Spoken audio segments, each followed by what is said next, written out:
Kami dari Administrasi Negara 6B dari kelompok 3 akan mempresentasikan hasil diskusi kami yang berjudul Etika dan Tata Kelola Teknologi yang beranggotakan saya Lanida Hasibuan, saya Fitri Anggraini, saya Rila Indriani, saya Ria Maharani, saya Suci Aulia, saya Jessica Aperliwani, saya Merita. Selamat menyaksikan.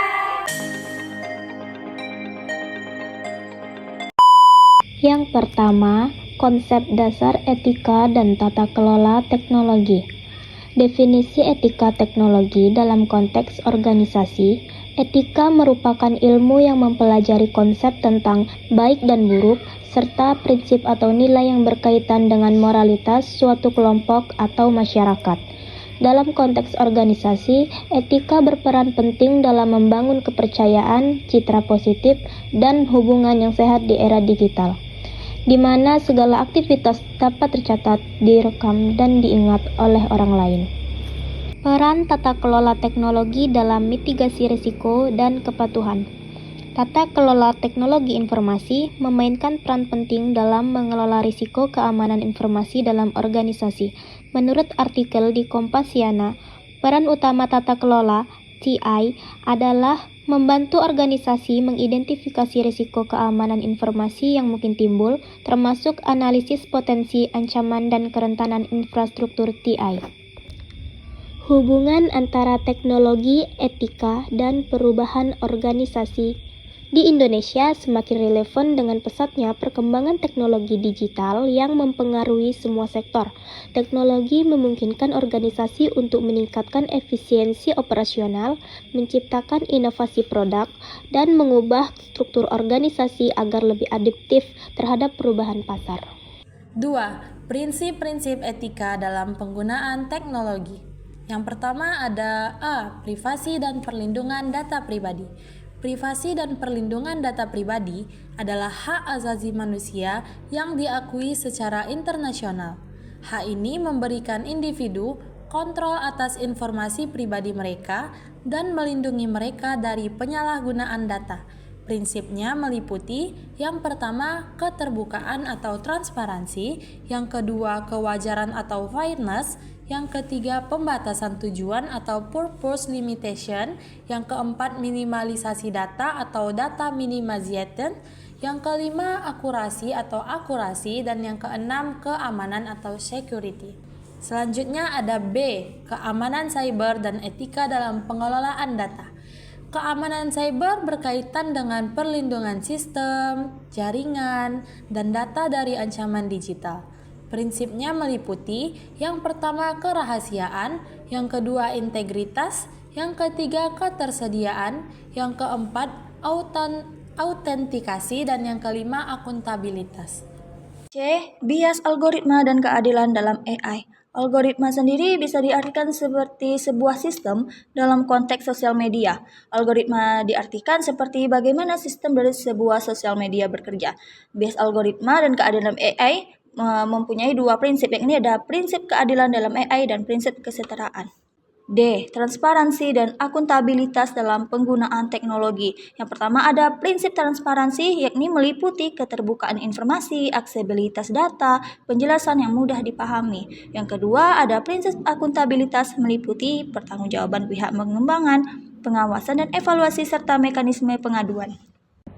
3. Tata kelola teknologi dalam organisasi.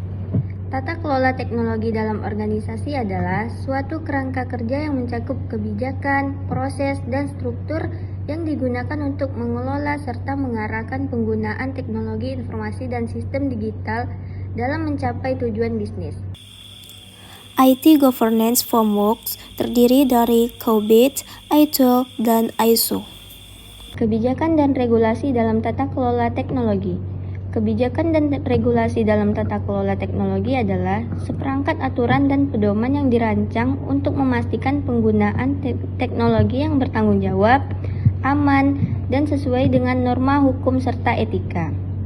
Kebijakan ini mencangkup berbagai aspek seperti perlindungan data pribadi, keamanan siber, hak kekayaan intelektual, dan serta etika dalam kecerdasan buatan dan teknologi digital lainnya.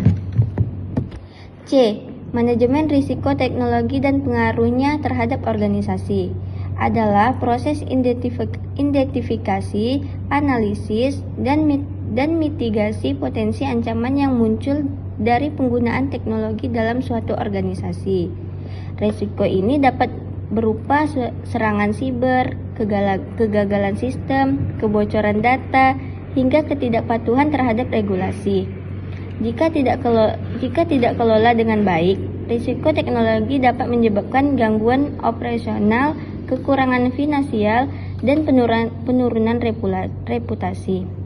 Sebaliknya, manajemen risiko yang efektif dapat meningkatkan keandalan sistem, melindungi aset informasi, dan memastikan kepatuhan terhadap standar keamanan.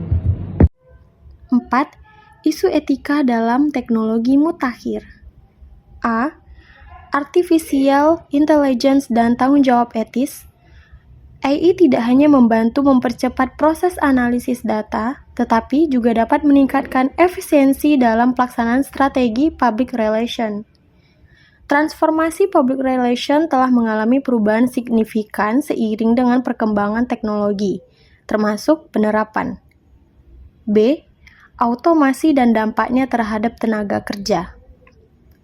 Automasi merujuk pada penggunaan teknologi untuk mengoperasikan proses dan sistem tanpa campur tangan manusia secara langsung. Dampaknya terhadap tenaga kerja bisa sangat beragam, tergantung pada sektor industri, jenis teknologi yang digunakan, dan cara perusahaan mengadopsinya. Blockchain dan tantangan regulasi. Blockchain adalah teknologi terdesentralisasi yang memungkinkan pencatatan data secara transparan, aman, dan tidak dapat diubah. D. Etika dalam pengembangan metaverse, NAR atau VR. Ungkapan metaverse mengacu pada konsep dunia virtual yang terus berkembang, yang menawarkan peluang baru dan mengubah berbagai aspek kehidupan sehari-hari, termasuk pernikahan. Peran kepemimpinan dalam etika teknologi. Peran kepemimpinan dalam etika teknologi ada 3. Yang pertama, membangun budaya organisasi yang berbasis etika teknologi.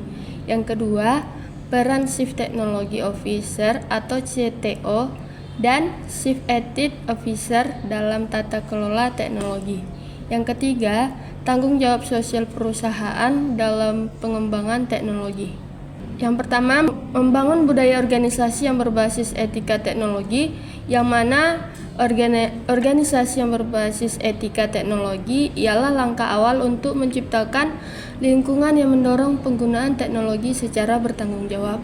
Dan yang kedua, peran Chief Technology Officer dan Chief Ethics Officer. Yang pertama, peran CTO itu yang utama adalah dalam perencanaan, pengembangan, dan pengelolaan teknologi dalam perusahaan. Sedangkan Chief Ethics Officer memiliki peran yang lebih spesifik dalam mengawasi penerapan prinsip etika dalam setiap keputusan perusahaan, termasuk dalam pengembangan dan penerapan teknologi. Yang ketiga, tanggung jawab sosial perusahaan dalam pengembangan teknologi itu tidak hanya terbatas pada pemberian kontribusi sosial melalui produk atau layanan yang dihasilkan, tetapi juga mencakup tanggung jawab untuk memastikan bahwa teknologi yang dihasilkan bermanfaat bagi masyarakat dan tidak menimbulkan kerugian sosial.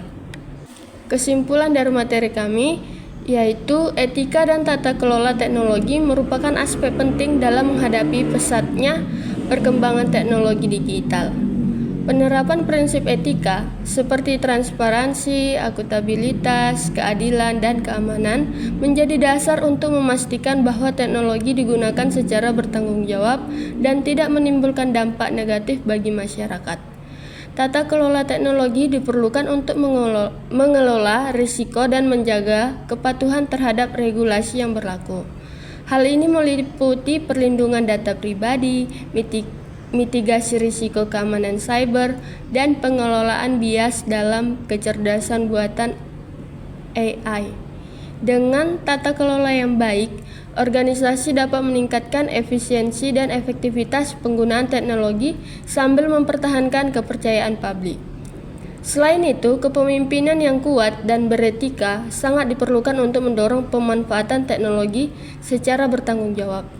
Dengan memperkuat tata kelola dan etika teknologi, organisasi dapat menciptakan lingkungan digital yang aman, adil, dan berkelanjutan, sehingga memberikan manfaat maksimal bagi masyarakat. Sekian hasil presentasi dari kelompok kami. Jika ada salah kata kami mohon maaf. Akhir kata kami ucapkan wabillahi taufiq wal hidayah. Wassalamualaikum warahmatullahi wabarakatuh.